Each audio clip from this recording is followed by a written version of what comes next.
In a quiet suburban neighborhood, where tree-lined streets curved gently around manicured lawns and children played under the watchful eyes of their parents, Sarah Miller lived a peaceful life.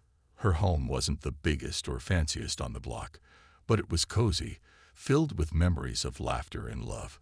She took pride in keeping her property tidy. Her garden bloomed with colorful flowers, her driveway was always swept clean, and her mailbox stood straight and sturdy. To most people, Sarah seemed like the perfect neighbor. But little did she know, trouble was brewing just beneath the surface. The neighborhood was governed by a homeowners association, HOA, an organization meant to maintain order and ensure that everyone followed the same set of rules. On paper, it sounded reasonable, a way to preserve property values and keep things looking nice. But in reality, this particular HOA had earned a reputation for being overly strict and controlling. At the helm was Mr. Harold Grayson, the self-appointed president who ruled the association with an iron fist. With his clipboard always in hand and a scowl permanently etched onto his face, he patrolled the streets like a drill sergeant inspecting recruits. Nothing escaped his attention, not even the tiniest crack in someone's sidewalk or a single blade of grass growing slightly taller than regulation height. For years, Sarah had managed to stay out of trouble by adhering closely to the HOA's lengthy list of guidelines. She watered her lawn at approved times, parked her car only in designated spots, and made sure her holiday decorations came down promptly after the season ended. But one day, something inside her snapped. Tired of feeling like she needed permission to make every little decision about her own home, Sarah decided to do something bold. She repainted her front door. It wasn't a drastic change, just a soft shade of teal that added a touch of personality to her otherwise neutral exterior. To Sarah, it felt refreshing, a small act of rebellion against the monotony of beige and white doors lining the street. But to Mr. Grayson, it was nothing short of chaos. When he spotted the new color during one of his routine inspections, his face turned as red as a tomato. He marched up to Sarah's porch, rapping sharply on her door with his knuckles. "This is unacceptable," he barked when she answered. "You didn't get approval from the board. This violates our aesthetic standards." Sarah blinked, trying to process what he was saying. "It's just paint," she replied calmly. "It doesn't hurt anyone." But Mr. Grayson wasn't interested in hearing excuses. Over the next few weeks, Sarah found herself bombarded with letters and notices demanding she repaint the door immediately. Each message grew more urgent and threatening, warning her of fines and potential legal action if she refused to comply. Despite the pressure, Sarah stood firm. After all, how much power could a group of neighbors really have over her personal choices? Surely, there were limits to what they could enforce. What Sarah didn't realize was that this disagreement over a simple coat of paint would spiral into something far bigger and stranger than she ever imagined. The HOA wasn't about to back down, and neither was she. Unbeknownst to both sides, this clash of wills would soon escalate into a battle that would leave the entire neighborhood talking and questioning just how far some people were willing to go to assert control. As the days turned into weeks, Sarah's mailbox became a dumping ground for official-looking envelopes from the HOA. Each letter carried the same message: repaint your door or face consequences. The tone of the notices grew increasingly severe, shifting from polite reminders to outright threats. Failure to comply will result in daily fines, one read. Another warned, further action may be taken if you continue to ignore our directives. Despite the mounting pressure, Sarah refused to budge. She couldn't understand why such a trivial issue had become such a big deal. Was it really worth all this drama? Her defiance didn't sit well with Mr. Grayson, who saw her refusal as a direct challenge to his authority. In his mind, Sarah wasn't just breaking the rules. She was undermining the very foundation of order in the neighborhood. He called an emergency meeting of the HOA board, where heated discussions ensued about how to handle the situation. Some members suggested cutting their losses and letting it slide, but Mr. Grayson wouldn't hear of it. "If we let one person break the rules without consequence," he argued, slamming his fist on the table, It sets a dangerous precedent. Next thing you know, everyone will start doing whatever they want. Determined to make an example out of Sarah, Mr. Grayson decided to escalate matters. He reached out to a private security firm that specialized in community enforcement, hiring them to deliver a stronger message. What happened next would leave Sarah, and eventually the entire neighborhood, shocked. One evening, as the sun dipped below the horizon and cast long shadows across her yard, Sarah heard a sharp knock at her door. When she opened it, she was greeted by two men dressed in uniforms that looked vaguely like those worn by police officers. They stood tall, their expressions stern, and flashed badges clipped to their belts. One of them held up a clipboard, while the other crossed his arms over his chest. "We're here on behalf of the Homeowners Association," the taller man said gruffly. "You've been reported for violating community guidelines. We need you to sign this document agreeing to repaint your door immediately, or we'll have no choice but to place you under arrest." Sarah froze, her heart pounding in her chest. Arrest? For painting her door? It sounded absurd, almost laughable. But the seriousness in their voices and the authoritative way they carried themselves made her hesitate. Something about the scene felt off. The uniforms weren't quite right. The patches lacked proper insignias, and the fabric looked cheap. And their badges? They seemed flimsy, more like props than actual credentials. Still, Sarah played along, buying herself time to think. "I'd like to see your identification," she said firmly, trying to mask the unease creeping into her voice. The men exchanged glances, clearly unprepared for her request. After a moment of hesitation, the shorter one reluctantly handed over his badge. Sarah examined it closely, noting the lack of any official seals or numbers. Her suspicions deepened. These men weren't real cops. They were imposters, hired guns sent by the HOA to intimidate her into submission. Instead of panicking, Sarah took a step back and composed herself. She knew she had rights, and she wasn't about to let these strangers bully her. With a calmness that surprised even herself, she told them, "I'm not signing anything until I speak with my lawyer." The men bristled at her response, their frustration evident. "This isn't a joke," the taller one snapped. "You're breaking the law." But Sarah stood her ground. "No, you're the ones trespassing," she shot back. "And unless you can prove you're legitimate law enforcement, I suggest you leave before I call the real police." Her confidence threw them off balance. Grumbling under their breath, they retreated to their car, glaring at her through the windshield as they drove away. Though the encounter ended there, Sarah couldn't shake the feeling of violation.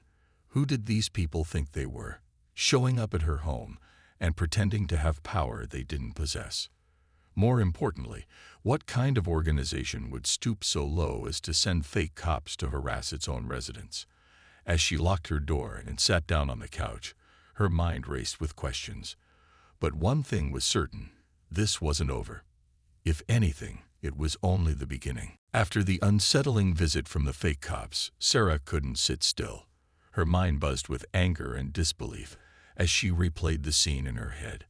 How could the HOA think it was acceptable to send people dressed as law enforcement officers to intimidate her? She felt violated, as though her personal space and her rights had been trampled on. But instead of letting fear take hold, Sarah decided to fight back. This wasn't just about a painted door anymore. It was about standing up for herself and showing the HOA that they couldn't bully her, or anyone else, into submission. The first thing Sarah did was pull out her phone. During the encounter, she'd instinctively started recording when things began to feel suspicious. Now, as she watched the video again, she noticed even more details that confirmed her suspicions. The men's badges were clearly counterfeit, their uniforms mismatched and poorly made. One of them had even referred to the HOA as if it were some kind of government agency, which only fueled Sarah's determination to expose their antics. With evidence in hand, Sarah called the local police department. When an officer arrived at her home later that evening, she explained everything. The threatening letters, the unexpected visit, and the behavior of the so-called enforcement agents. The officer listened intently, nodding as she played the video for him. After reviewing the footage, he confirmed what Sarah already suspected. These men were not real police officers.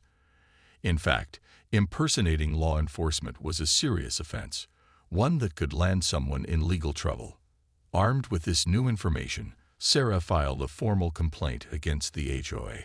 She also reached out to neighbors, sharing her experience and warning them about the tactics being used. To her surprise, many of them admitted they'd received similar threats or visits from the same security firm. Some had caved under pressure, repainting their homes or paying hefty fines to avoid conflict. Others simply didn't know how to respond, fearing retaliation from Mr. Grayson and his board members. Hearing their stories made Sarah realize she wasn't alone in feeling frustrated and powerless. Word of Sarah's confrontation spread quickly through the neighborhood, sparking both outrage and curiosity. A few residents stopped by her house to offer support, bringing cookies or just sitting on her porch to chat. One neighbor, a retired teacher named Mrs. Jenkins, suggested organizing a meeting to discuss the growing tension between homeowners and the HOA. "If we stick together," she said, "we might actually be able to do something about this." Sarah agreed, seeing an opportunity to turn her individual struggle into a collective effort. Together, they drafted flyers inviting everyone to attend a community gathering at the local park. The response was overwhelming. Dozens of neighbors showed up, eager to share their grievances and brainstorm solutions. For the first time, Sarah saw cracks forming in the wall of fear that Mr. Grayson had built around the neighborhood. People were speaking up, refusing to stay silent any longer. As the meeting unfolded, a clear picture emerged of how far the HOA had gone to enforce its rules. Stories poured in about unreasonable fines, invasive inspections, and outright hostility from board members. It became evident that Sarah's teal door was just the tip of the iceberg. What started as a small act of defiance had uncovered a much larger issue: the HOA's abuse of power. Determined to hold the organization accountable, the group decided to take action.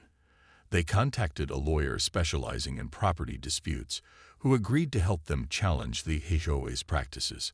With Sarah leading the charge, they gathered signed statements, documented incidents, and compiled evidence of the association's misconduct. Slowly but surely, they were building the case strong enough to bring the HOA to justice.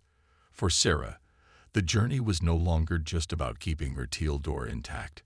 It was about reclaiming control, not just over her own life, but over the entire community. And while she knew the road ahead wouldn't be easy, she felt a renewed sense of purpose. If nothing else, she had proven one thing: standing up to bullies, no matter how intimidating they seemed, was always worth it. The community meeting in the park ignited a fire that had long been smoldering beneath the surface of the neighborhood. For years, many residents had quietly resented the HOA's heavy-handed tactics, but fear of retaliation or conflict kept them silent. Now, with Sarah at the forefront, they'd finally had a voice, and they were ready to use it. The energy at the gathering was electric, a mix of frustration, determination, and cautious optimism. Neighbors who had barely exchanged pleasantries before were now bonding over shared grievances, united by a common goal: to hold the HOA accountable. Mrs. Jenkins, the retired teacher, took charge of organizing the group's efforts. She created a detailed list of complaints, ranging from excessive fines for minor infractions to the hiring of unlicensed security personnel. Others chimed in with their own stories, like Mr. Patel, who'd been fined $500 because his mailbox leaned slightly to one side after a storm, or Mrs. Rodriguez, whose son had been scolded by an HOA inspector for riding his bike on the sidewalk. Each story added another layer to the growing evidence against the HOA, painting a picture of an organization more interested in control than community. Sarah became the unofficial leader of the movement, her courage inspiring others to step forward. She spent hours drafting emails to local officials, filing formal complaints, and researching property laws. Her teal door had become a symbol of resistance, a reminder that standing up for oneself could spark meaningful change. Neighbors began referring to her as the woman who fought back, and though she never sought the spotlight, Sarah embraced her role as a catalyst for reform. Meanwhile, news of the fake cops incident spread beyond the neighborhood. A local journalist picked up the story after seeing Sarah's post on social media. Within days, headlines like HOA hires fake cops to enforce rules appeared in newspapers and online forums, drawing attention from across the region. Reporters swarmed the area, interviewing residents and capturing footage of Sarah's defiant teal door. The national spotlight put even more pressure on the HOA, forcing them to respond publicly. Mr. Grayson tried to downplay the controversy, issuing a statement claiming the contractors were simply community liaisons meant to ensure compliance. But his explanation fell flat, especially when confronted with video evidence showing the men impersonating law enforcement. Public opinion turned sharply against him, with critics calling the HOA's actions outrageous and tyrannical. Even some board members distanced themselves from Grayson, realizing the damage his leadership was causing. As momentum built, Sarah and her neighbors decided to escalate their efforts. With guidance from the lawyer they hired, they filed a class action lawsuit against the HOA, accusing it of harassment, abuse of power, and financial mismanagement. The legal process would take time, but the symbolic weight of the lawsuit sent shockwaves through the community. It signaled to the HOA and to similar organizations elsewhere that homeowners weren't powerless pawns. They had rights, and they intended to exercise them. The lawsuit also prompted internal changes within the HOA. Several board members resigned, citing personal reasons, while others openly criticized Grayson's leadership style. Without his usual support system, Grayson grew increasingly isolated, his once unshakable confidence crumbling under the weight of public scrutiny. Residents noticed a shift in his demeanor during HOA meetings. He no longer banged his gavel aggressively or glared at dissenters. Instead, he seemed defensive, almost defeated. Despite these early victories, Sarah knew the fight wasn't over. Legal battles often dragged on for months, if not years, and there was no guarantee of success.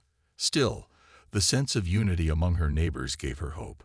For the first time in years, people were talking to each other, not just about HOA rules, but about their lives, their families, and their dreams for the community. The oppressive atmosphere that had hung over the neighborhood for so long was lifting, replaced by a spirit of collaboration and mutual respect. Sarah often found herself reflecting on how much had changed since she painted her door. What started as a simple act of self-expression had grown into something far bigger, a movement that brought people together and challenged the status quo. And while the road ahead promised challenges, Sarah felt confident that, with her neighbors by her side, they could create a better future for everyone. After all, sometimes it only takes one bold step to inspire a revolution. The lawsuit against the HOA quickly became the talk of the town and far beyond. Local news outlets covered every development, from pre-trial hearings to emotional testimonies shared by residents during interviews. Sarah's teal door even made its way onto social media hashtags like #TealRevolution and #HOABullyExposed, turning her small act of defiance into a symbol of resistance nationwide. People from other neighborhoods reached out to share their own stories of battling overzealous HOAs, thanking Sarah for inspiring them to stand up for their rights. Inside the courtroom, tensions ran high. On one side sat Sarah and her neighbors, armed with documents, photographs, and witness statements detailing years of alleged misconduct by the HOA. Opposing them was the HOA's legal team, which argued that the organization had simply been enforcing rules designed to protect property values and maintain order. At the center of it all was Mr. Grayson, whose once commanding presence now seemed diminished under the weight of public scrutiny and mounting evidence. During the trial, Sarah took the stand, her voice steady despite the nerves fluttering in her chest. She recounted everything, from receiving threatening letters about her door to the chilling encounter with the fake cops. Her testimony resonated deeply with the judge, who listened intently as she described how the HOA's actions had made her feel powerless and violated. Other neighbors followed suit, sharing their experiences of intimidation, unfair fines, and invasive inspections. Mrs. Rodriguez spoke tearfully about how an HOA inspector had scolded her child for riding a bike on the sidewalk, while Mr. Paddle explained how absurd fines had strained his family's finances. On the second day of the trial, the lawyer representing Sarah and her neighbors presented damning evidence, emails between Mr. Grayson and a private security firm, revealing explicit instructions to make examples of non-compliant homeowners. There were also financial records showing questionable spending by the HOA, including lavish expenses billed to residents' dues. The crowd in the courtroom gasped as each piece of evidence was unveiled, painting a clear picture of an organization more focused on control than community welfare. Mr. Grayson tried to defend himself, insisting that his decisions were always made with the best interests of the neighborhood in mind. But his explanations came across as hollow, especially when confronted with video footage of the fake cops at Sarah's door.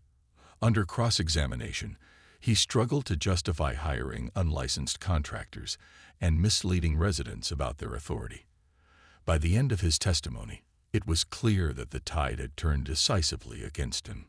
After weeks of deliberation, the judge delivered a verdict that sent shockwaves through the courtroom and the entire neighborhood. The HOA was found guilty of harassment, abuse of power, and financial mismanagement.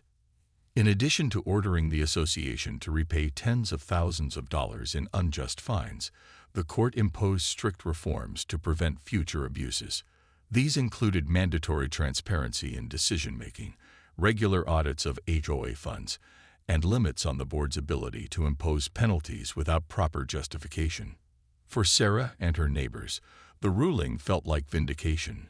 Cheers erupted outside the courthouse as people hugged, cried, and celebrated what they saw as a monumental victory not just for themselves, but for homeowners everywhere. Even some former supporters of the HOA admitted they were relieved to see accountability finally brought to bear. But perhaps the most satisfying moment came when Mr. Grayson resigned from his position as HOA president. His departure marked the end of an era defined by fear and intimidation. In his place, a new leadership team emerged, composed of residents committed to fostering a more inclusive and respectful community. Sarah watched with pride as these leaders promised to prioritize open communication and collaboration over rigid enforcement. Though the legal battle had been exhausting, Sarah knew it was worth every ounce of effort. What started as a simple coat of paint had grown into something transformative, a reminder that standing up for oneself could spark change far greater than anyone imagined. As she walked home that evening, surrounded by smiling neighbors and the warm glow of streetlights, Sarah couldn't help but feel hopeful about the future. After all, sometimes the smallest acts of courage can lead to the biggest victories. With the court's verdict in hand, the neighborhood began to heal from years of tension and mistrust. The HOA, once a source of fear and frustration, was now under new leadership, and with that came a wave of change that swept through every corner of the community. Sarah watched as the transformation unfolded, feeling a mix of pride and relief. The teal door that had started it all still stood proudly on her porch, untouched and gleaming in the sunlight, serving as a constant reminder of how far they'd come.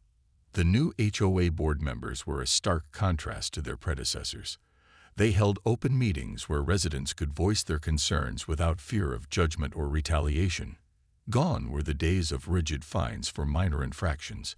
Instead, the focus shifted to finding solutions that worked for everyone. When Mrs. Rodriguez's son accidentally cracked a sidewalk tile while playing basketball, the board offered to help cover the repair costs rather than issuing a penalty.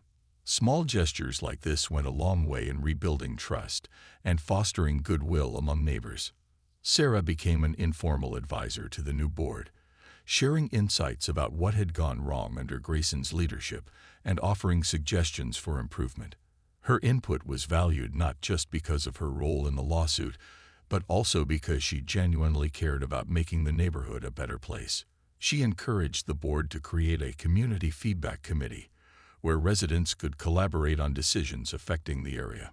This initiative led to some surprising changes, like replacing strict landscaping rules with more flexible guidelines that allowed for creativity and personal expression. As word of the neighborhood's turnaround spread, other communities facing similar struggles reached out to Sarah for advice. She found herself speaking at local forums and even appearing on podcasts to discuss her experience. Her message was simple yet powerful. You have rights, and you're stronger together than you are alone. Homeowners across the country drew inspiration from her story, using it as motivation to challenge unfair practices in their own neighborhoods. But perhaps the most profound impact of the lawsuit was the shift in relationships among residents. Neighbors who had once avoided each other now greeted one another warmly, united by their shared victory over oppression. Block parties and potluck dinners became regular occurrences, bringing people together in ways no one had anticipated. Even those who had initially supported Mr. Grayson admitted they were glad to see the old regime gone, acknowledging that his methods had created division rather than unity. One evening, as Sarah sat on her porch watching kids play tag in the cul-de-sac, she reflected on how much had changed since she picked up that paintbrush. What started as a small act of defiance had grown into something far greater, a movement that brought people together and restored faith in the power of collective action. Her teal door had become more than just a color choice. It symbolized resilience, courage, and the belief that standing up for oneself could spark meaningful change. Though life wasn't perfect, there were still disagreements and challenges. It felt lighter somehow. The oppressive cloud that had loomed over the neighborhood for so long had finally lifted, replaced by a sense of hope and possibility. Sarah smiled as she sipped her tea, knowing that the fight had been worth it. After all, sometimes the smallest acts of bravery can lead to the biggest transformations. And in this quiet suburban neighborhood, those transformations were only just beginning. Months after the lawsuit ended, life in the neighborhood had settled into a rhythm that felt almost unrecognizable compared to the tense, oppressive atmosphere of the past. The streets were alive with laughter again. Kids raced their bikes down sidewalks. Families hosted barbecues in driveways, and neighbors exchanged gardening tips over fences. It was as if the entire community had taken a deep breath and finally exhaled, releasing years of pent-up frustration. Sarah often found herself marveling at how much had changed and how much she had grown.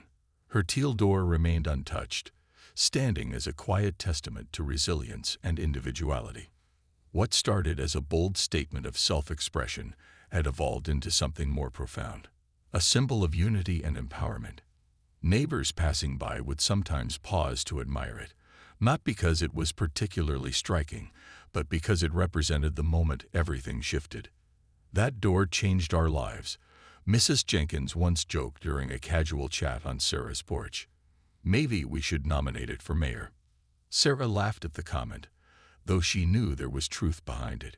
Her decision to repaint her door had sparked a chain reaction that none of them could have predicted. The fight against the HOA wasn't just about rules or property values. It was about reclaiming control over their own lives.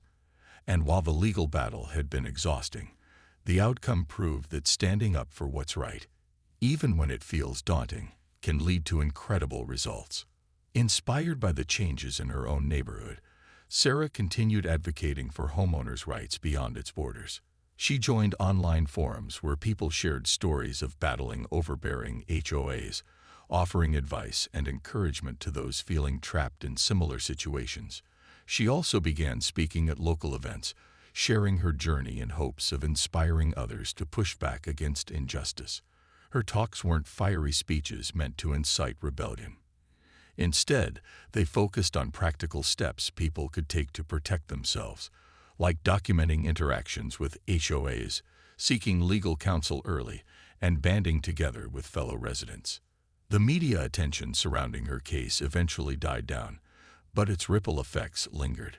Other neighborhoods facing tyrannical HOAs reached out to Sarah for guidance, asking how they could replicate her success. Some even formed support groups modeled after the community feedback committee she'd helped establish. Slowly but surely, Her story became a blueprint for challenging power imbalances, not just in housing associations, but in any setting where authority was misused. Back home, the new HOA board continued to foster a culture of transparency and collaboration. Regular meetings attracted lively discussions, with residents proposing ideas to improve the community. One suggestion, to convert an empty lot into a playground, was enthusiastically embraced, and volunteers worked together to bring the project to life. Watching children swing and slide on equipment they'd helped build filled Sarah with pride. These small victories reminded her that progress wasn't always flashy. Sometimes it came in the form of shared effort and mutual respect. On quiet evenings, Sarah would sit on her porch, watching the sunset paint the sky in hues of orange and pink. She thought about how far she'd come since the day she picked up that paintbrush, how one small act of defiance had snowballed into something so much bigger. Though she never intended to become an activist, she realized now that change often starts with ordinary people doing extraordinary things.